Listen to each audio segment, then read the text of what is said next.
T राजा के बयान के बहाने AIMIM अध्यक्ष असदुद्दीन ओवैसी ने बीजेपी पर हमला बोला। ओवैसी ने आरोप लगाया कि बीजेपी मुसलमानों से नफरत करती है।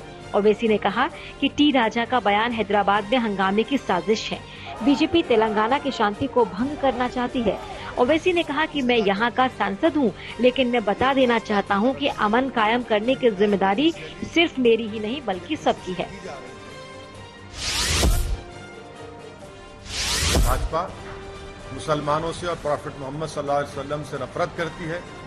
ये भारतीय जनता पार्टी की ऑफिशियल पॉलिसी का ये आपको नजर आ रहा है, क्योंकि बगैर भाजपा के लीडर्स के उनके लीडर्स की इजाजत के इस तरह की गंदगी और बकवास नहीं बकी जा सकती। तो इसीलिए मैं जो भाजपा के विधायक ने जो गंदगी बकी, मैं उसका कंडेम करता हूं।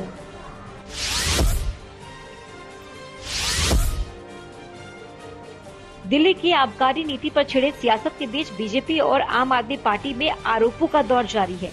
आप की ओर से आरोप लगाया गया कि बीजेपी ने विधायकों को 5-5 करोड़ का ऑफर दिया।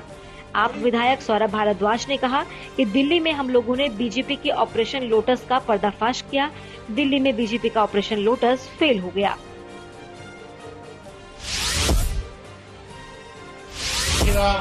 आरोप लगाए। सीबीआई ने 31 जगह छापे मारे। 14 घंटे मनीष जी के यहाँ 30 सीबीआई के अफसर रहे। उनका चप्पा चप्पा छाना, सीबीआई को कुछ नहीं मिला। और उसके बाद इतना दबाव बनाने के बाद मनीष जी को कहा गया कि आप भारतीय जनता पार्टी में आ जाइए, आपको मुख्यमंत्री का उम्मीदवार बनाएंगे, आम आदमी पार्टी की सरकार गिरानी है। कुल मिलाके operation lotus, Bharatiya Janata party का ऑपरेशन लोटस दिल्ली के अंदर दूसरी बार हमने फेल किया।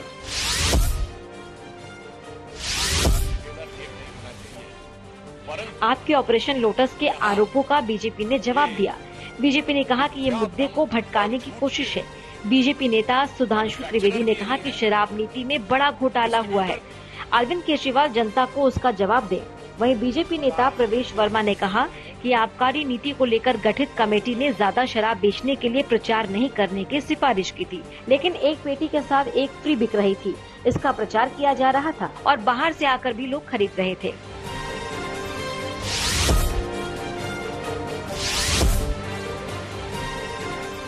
दिल्ली में आम आदमी पार्टी सरकार और LG VK सक्सेना के बीच में तल्खी खत्म होने का नाम नहीं ले रही।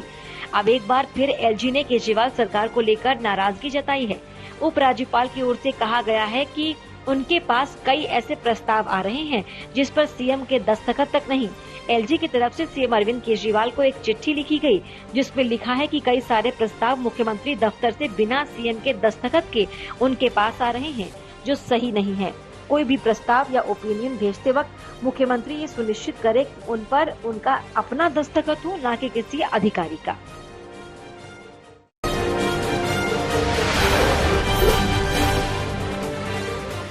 दिल्ली में आयोजित मोदी एट 20 कार्यक्रम में बीजेपी अध्यक्ष जेपी नड्डा ने पीएम मोदी की जमकर तारीफ की। जेपी नड्डा ने कहा कि सालों केंद्र में कांग्रेस की सरकार रही, उस समय पाकिस्तान जब तक आतंकी घटनाओं को अंजाम देता था, लेकिन पीएम मोदी के प्रधानमंत्री रहते हुए पाकिस्तान को हर बार मुंहतोड़ जवाब दिया जाता है, उसके हर गुनाह की सजा मिलती है। नड्डा ने इस बात पर भी जोर दिया कि पीएम मोदी को राजनीति में कई दशक हो गए हैं, लेकिन उन्हें भ्रष्टाचार छू भी नहीं पाया।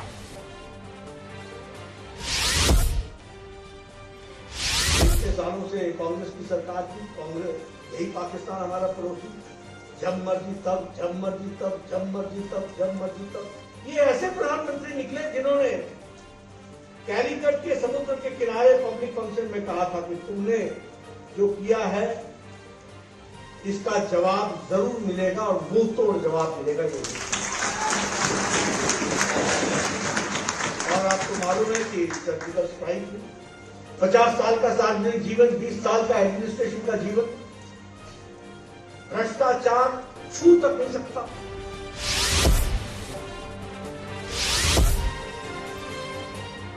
बंगाल में पशु तस्करी मामले में गिरफ्तार किए गए टीएमसी नेता अनुव्रत मंडल की रिहाई को लेकर स्पेशल जज को धमकी दी गई। धमकी भरी चिट्ठी में कहा गया कि अगर अनुव्रत मंडल को इस मामले में जमानत नहीं दी गई तो उनके परिवार को झूठे केस में फंसा दिया जाएगा। स्पेशल जज की तरफ से इस मामले की शिकायत कर दी गई और कार्रवाई की मांग की गई है।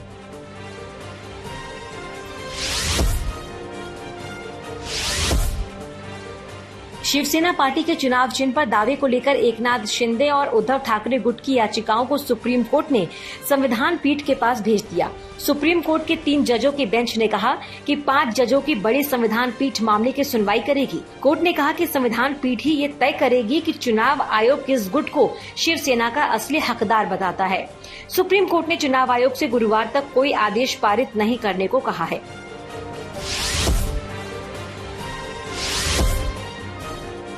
बिहार में नई सरकार के शक्ति परीक्षण से पहले नया सियासी ड्रामा शुरू हो गया। विजय कुमार सिन्हा ने बिहार विधानसभा के स्पीकर पद से इस्तीफा देने से इनकार कर दिया। बीजेपी नेता विजय कुमार सिन्हा के खिलाफ महागठबंधन की नई सरकार के विधायक अविश्वास प्रस्ताव लाए थे, लेकिन अविश्वास को असंवैधानिक बताते हुए उन्होंने इस्तीफा देने से मना कर दिया। गौरतलब है कि जेडीयू और आरजेडी की गठबंधन वाली नई सरकार को आज विधानसभा में बहुमत हासिल करना है।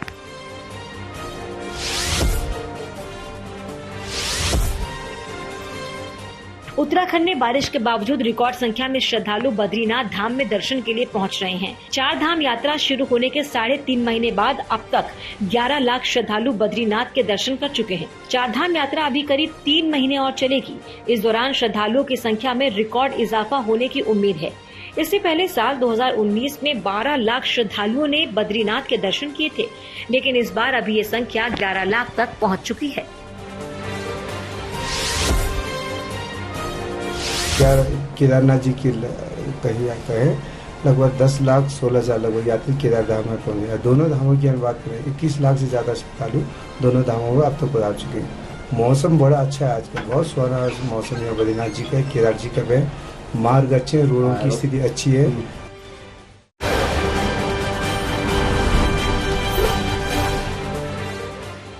झारखंड के दुमका में शाहरुख नाम के शख्स ने एक हिंदू लड़की को जिंदा जला दिया। लड़की 90% तक जल चुकी है। गंभीर हालत में उसे सरकारी अस्पताल में भर्ती कराया गया। आरोपी शाहरुख को पुलिस ने गिरफ्तार कर जेल भेज दिया है। पुलिस ने बताया कि लड़का और लड़की एक दूसरे को पहले से जानते थे। आपसी मनमुटाव के बाद शाहरुख ने लड़की को जिंदा जलाने का प्लान बनाया और सोते समय पेट्रोल छिड़क कर जला दिया। यूपी के गोरखपुर में अवैध रेस्टोरेंट को प्रशासन ने ध्वस्त कर दिया। रामगढ़ ताल पिपील डाला के पास ये रेस्टोरेंट बनाया गया था।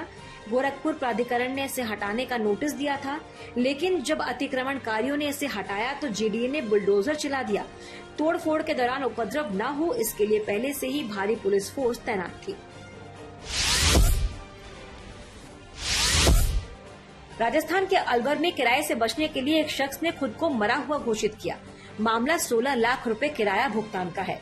यहाँ नीरज नाम के शख्स ने 2017 में मैरिज हॉल किराए पर लिया था। 3 साल बाद 2020 में जब हॉल मालिक ने किराया मांगा तो उसने फ्रॉड करके कोर्ट में फर्जी डेथ सर्टिफिकेट लगवा दिया ताकि किराया भुगतान न करना पड़े। लगभग 2 साल बाद अलवर पुलिस ने आरोपी नीरज को गिरफ्तार कर लिया।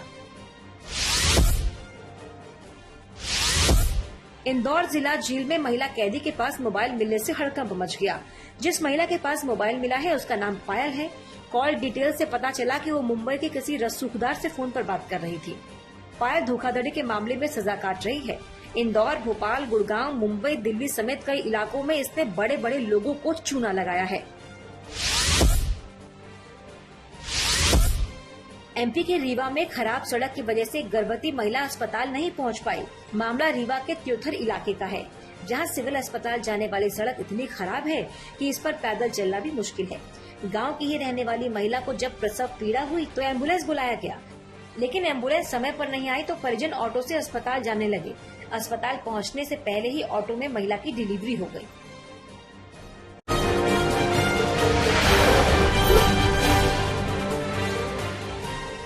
मध्य प्रदेश में बाढ़ से हाहाकार मचा हुआ है।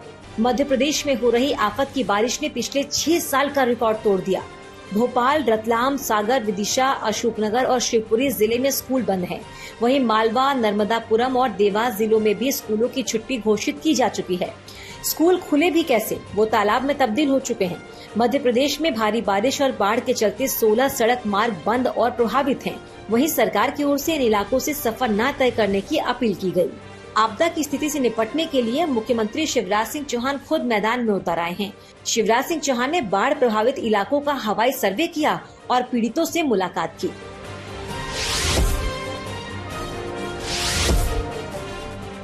एमपी के विदिशा में मूसलाधार बारिश के बाद सब कुछ अस्त व्यस्त हो गया। जिले के कई इलाके जलमग्न हो गए। 2 दिन से हो रही बारिश के कारण बेतवा का जलस्तर बढ़ गया। पिछले कई दशकों बाद बेतवा का पानी तय बहाव क्षेत्र से करीब 2 किलोमीटर तक शहर में अंदर आ गया। इसके किनारे बसी बस्तियां जलमग्न हो गई हैं। नदी के पानी में रामलीला क्षेत्र में बनी दुकानें डूब गई हैं। विदिशा के कई शहरी इलाके जैसे रामलीला मैदान, बक्सरिया, रायपुरा और जानकी कुंज सहित अन्य इलाके पानी में डूब चुके हैं।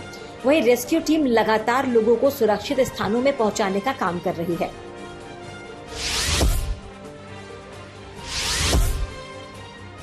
आगरमालवा जिले में भी पिछले 24 घंटे में मूसलाधार बारिश हुई, जिसके चलते नदी नाले उफान पर हैं।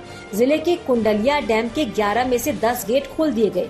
मध्य प्रदेश में करीब 60 से अधिक डैम ओवरफ्लो हो गए, जिन्हें खोलना मजबूरी होता जा रहा है। महाकाल की नगरी उज्जैन में भी शिप्रा नदी ने रौद्र रूप ले लिया। जलस्तर बढ़ने से रामघाट के छोटे मंदिर डूब गए। घाट पर श्रद्धालुओं के आने से रोक लग गई। बैरिकेड लगाकर आवागमन को बंद कर दिया गया। लगातार अनाउंसमेंट करके श्रद्धालुओं को घाट में आने से मना किया जा रहा है।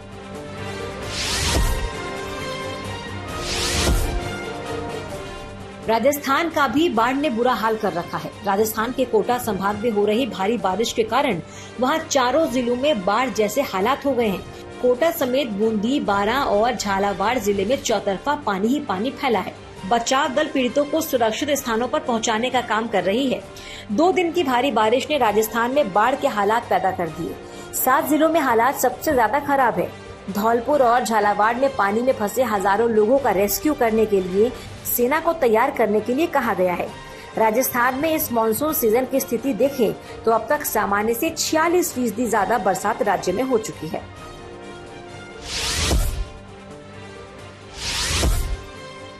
भीलवाड़ा जिले में पिछले 24 घंटे से जारी तेज बारिश के दौर से जिले के कई स्थान पानी पानी हो गए।